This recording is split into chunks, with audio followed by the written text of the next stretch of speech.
Ya. Assalamualaikum warahmatullahi wabarakatuh.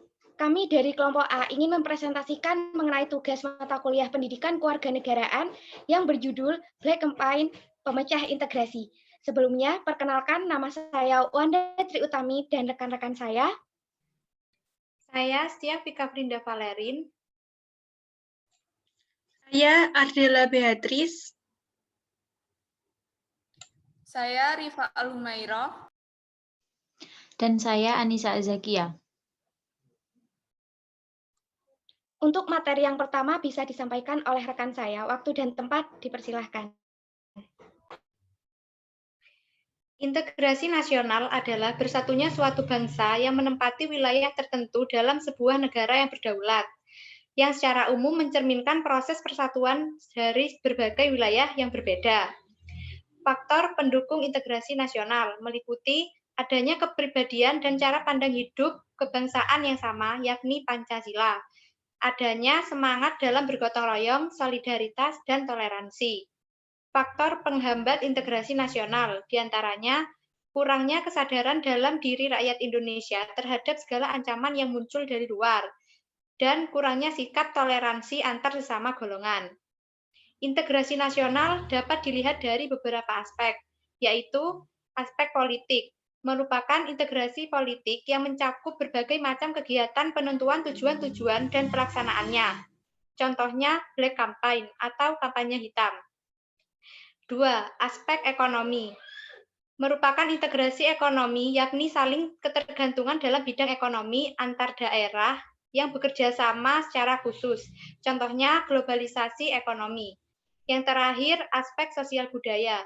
Merupakan integrasi sosial budaya, yaitu hubungan antar suku, antar lapisan, antar kelompok atau golongan. Misalnya, faktor keterbelakangan dan faktor ketidakadilan. Berikut contoh berita Black Campaign yang termasuk dalam aspek politik. Akan disampaikan oleh rekan saya. Dipersilahkan. Black Campaign tentang pengamat politik calon yang produksi isu negatif tak layak jadi pemimpin. Berita ini kami ambil dari liputan6.com. Pengamat politik dari Universitas Negeri Padang, Sumatera Barat, Sabtu 26 September 2020. Eka Vidya Putra mengatakan calon kepala daerah yang menyerang lawannya dengan isu negatif tidak layak dijadikan pemimpin. Kenapa dikatakan tidak layak jadi pemimpin? Ujarnya karena mereka lebih sibuk memproduksi isu-isu negara negatif sebagai strategi untuk menang. Seharusnya pemilih disuguhkan hal yang lebih baik seperti program kerja calon kepala daerah setelah ia terpilih nantinya. Meski begitu, potensi orang-orang yang melakukan kampanye hitam tersebut, kata Eka, jika bukan kandidat yang diserang, maka tokoh dari partai pengusurnya. Sebetulnya itu tidak rasional lagi kalau ada yang melakukan serangan ke pribadi calon atau partainya. Tapi dari pilkada ke pilkada hal itu ada.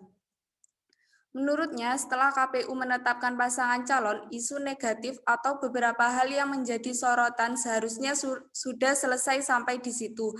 Tudingan atau isu yang dilemparkan untuk menyerang pribadi atau partai lawan dalam kontestasi politik setelah penetapan oleh KPU itu dapat dikatakan kampanye hitam.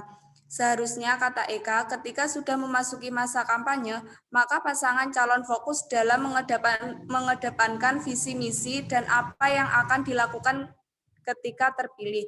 Ia berpendapat pasangan calon harus memberikan konten kampanye yang baik kepada masyarakat, sehingga pemilih tidak termakan isu-isu yang tak bisa dipertanggungjawabkan.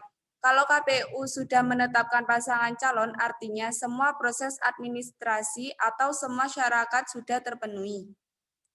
Di Sumatera Barat, lanjutnya ini sudah pilkada kesekian kali, sehingga bukan zamannya lagi menyerang dengan isu negatif yang ditujukan kepada lawan politik maupun partai pendukungnya.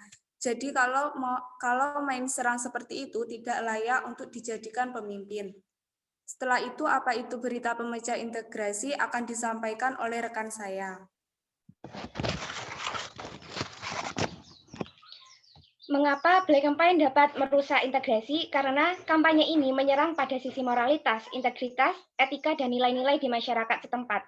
Karena adanya pelemparan isu, gosip, beserta yang bernada miring dengan tujuan menghancurkan nama baik kandidat tertentu. Praktek kampanye ini merupakan tindakan yang tidak terpuji, yang dapat merugikan para bakal calon. Dan kelemahannya di sini, bagi daerah-daerah dengan dominannya dari pemilih yang awam, mereka sangat mudah sekali dalam merespon kampanye ini, sehingga mudah teriming-imingi. Karena orang-orang atau tokoh-tokoh yang mempunyai banyak pengikut akan mempengaruhi dan pada akhirnya sering menyalahgunakan pengaruhnya dengan membuat atau menyebarkan opini pribadinya tanpa memperdulikan akibatnya di masyarakat. Hal ini biasanya karena tokoh-tokoh tersebut lebih mendahulukan kepentingan pribadinya atau kelompoknya daripada kepentingan nasional, dan pada akhirnya menimbulkan perpecahan di masyarakat. Karena pada masing-masing masyarakat tersebut tidak bisa saling bersatu padu untuk memilih pilihannya dengan sesuai hati nuraninya mereka sendiri. Lalu apa saja sikap-sikap yang dapat memperkukuh integritas nasional? Mungkin bisa disampaikan oleh rekan saya. Baik, yang selanjutnya adalah sikap-sikap untuk memperkukuh integrasi nasional. Yang pertama, yaitu menjalankan segala tanggung jawab sebagai seorang warga negara dengan memilih calon pemimpin yang akan menduduki dengan menerapkan asas luber jurdil. Asas luber jurdil di sini berarti pertama, langsung. Langsung berarti para pemilih diharuskan untuk memberikan suaranya secara langsung tanpa perantara dan tidak boleh diwakilkan oleh orang lain. Hal ini berguna untuk menghindari kecurangan atau jual beli suara yang sering terjadi pada tragedi Black Campaign. Yang kedua, umum berarti wajib diikuti oleh semua warga Indonesia yang telah memenuhi syarat tanpa terkecuali dan tanpa memandang perbedaan yang ada. Yang ketiga, yaitu bebas, di mana pemilih diharuskan memberikan suaranya tanpa ada paksaan dari pihak manapun dan tanpa intervensi ataupun ancaman dari pihak-pihak mana saja seperti yang terjadi pada kampanye hitam. Selanjutnya yaitu rahasia, di mana pemilu harus bersifat tertutup dan privasi dan tidak ada yang tahu kecuali dirinya sendiri tanpa ada campur tangan dari orang lain. Kemudian yang selanjutnya jujur, di mana setiap warga negara yang memiliki hak dapat memilih sesuai dengan kehendaknya, dan setiap suara pemilih memiliki nilai yang sama untuk menentukan wakil rakyat yang akan terpilih. Kemudian yang selanjutnya, adil, pemilu dilakukan tanpa ada diskriminasi terhadap peserta atau pemilih tertentu. Sikap yang selanjutnya, kita harus saling menghargai setiap pendapat yang ada tanpa memaksakan kehendak pribadi. Hal ini berkaitan pada kasus Black Campaign, di mana setiap calon yang akan menduduki kursi pemerintahan tidak boleh memaksakan keinginannya sendiri kepada setiap warga negara untuk bisa memilihnya.